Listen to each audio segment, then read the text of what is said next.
Halo teman-teman, salam sehat bagi kita semua. Perkenalkan, saya Elko Montober Nenggolan, peserta Latsar CPNS Kementerian Ketenagakerjaan Angkatan 58 Kelompok 4. Kali ini saya akan membahas tentang manajemen ASN. Manajemen ASN. Manajemen ASN adalah pengelolaan ASN untuk menghasilkan pegawai ASN yang profesional, memiliki nilai dasar, etika profesi, bebas dari intervensi politik, bersih dari praktik korupsi, kolusi, dan nepotisme. Manajemen ASN lebih menekankan kepada pengaturan profesi pegawai sehingga diharapkan agar selalu tersedia sumber daya aparatur sipil negara yang unggul selaras dengan perkembangan zaman. Berdasarkan jenisnya, pegawai ASN terdiri atas A. Pegawai negeri sipil atau PNS dan B. Pegawai pemerintah dengan perjanjian kerja atau P3K.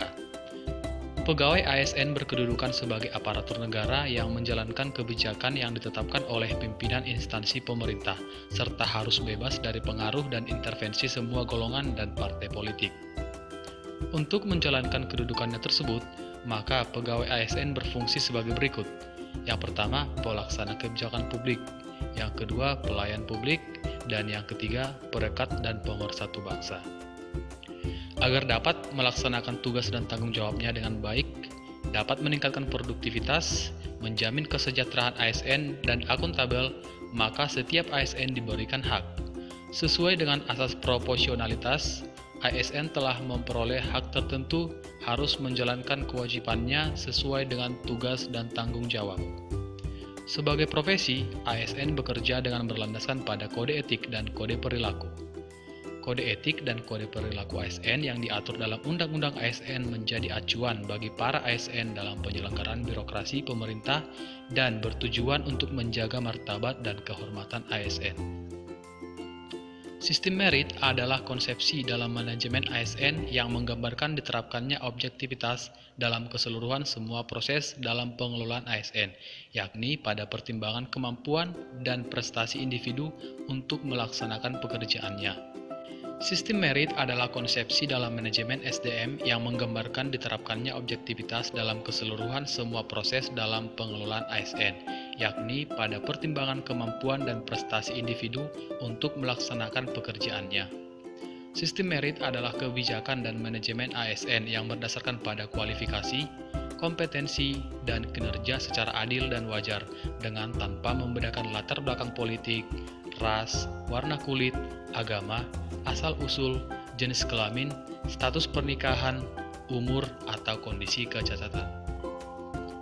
Penerapan sistem merit dalam pengelolaan ASN mendukung pencapaian tujuan dan sasaran organisasi serta memberikan ruang bagi transparansi, akuntabilitas, objektivitas, dan keadilan.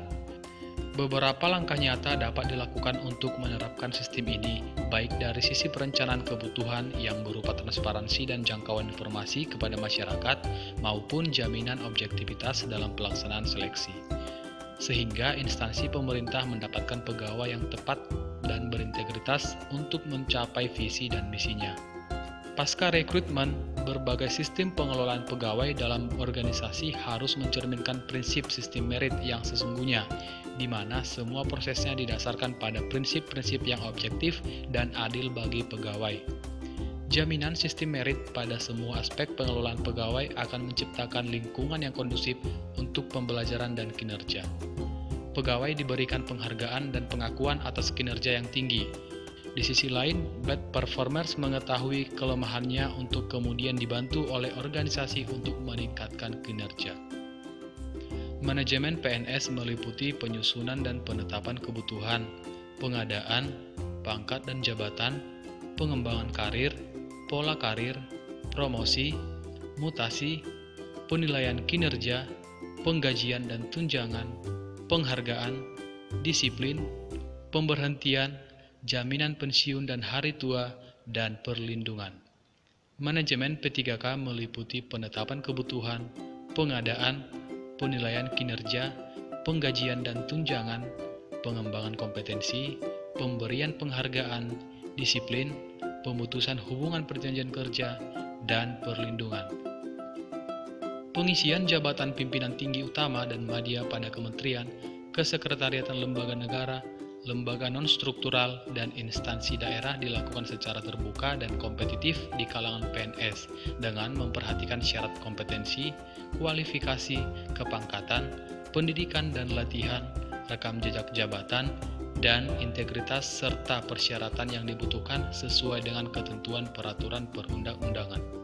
Pejabat pembina kepegawaian dilarang mengganti pejabat pimpinan tinggi selama 2 tahun, terhitung sejak pelantikan pejabat pimpinan tinggi, kecuali pejabat pimpinan tinggi tersebut melanggar ketentuan peraturan perundang-undangan dan tidak lagi memenuhi syarat jabatan yang ditentukan.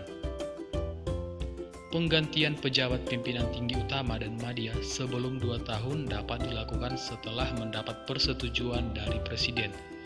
Jabatan pimpinan tinggi hanya dapat diduduki paling lama 5 tahun. Dalam pengisian jabatan pimpinan tinggi, pejabat pembina kepegawaian memberikan laporan proses pelaksanaannya kepada KASN atau Komisi Aparatur Sipil Negara. KASN melakukan pengawasan pengisian jabatan pimpinan tinggi, baik berdasarkan laporan yang disampaikan oleh pejabat pembina kepegawaian maupun atas inisiatif sendiri.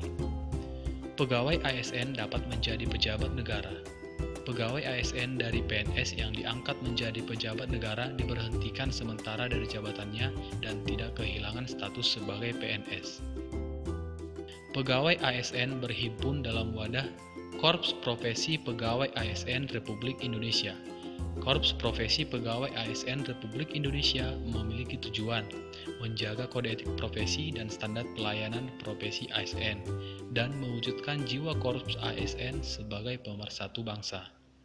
Untuk menjamin efisiensi, efektivitas, dan akurasi pengambilan keputusan dalam manajemen ASN, diperlukan sistem informasi ASN. Sistem informasi ASN diselenggarakan secara nasional dan terintegrasi antar instansi pemerintah. Sengketa pegawai ASN diselesaikan melalui upaya administratif. Upaya administratif terdiri dari keberatan dan banding administratif. Itulah yang dapat saya sampaikan mengenai manajemen ASN. Terima kasih.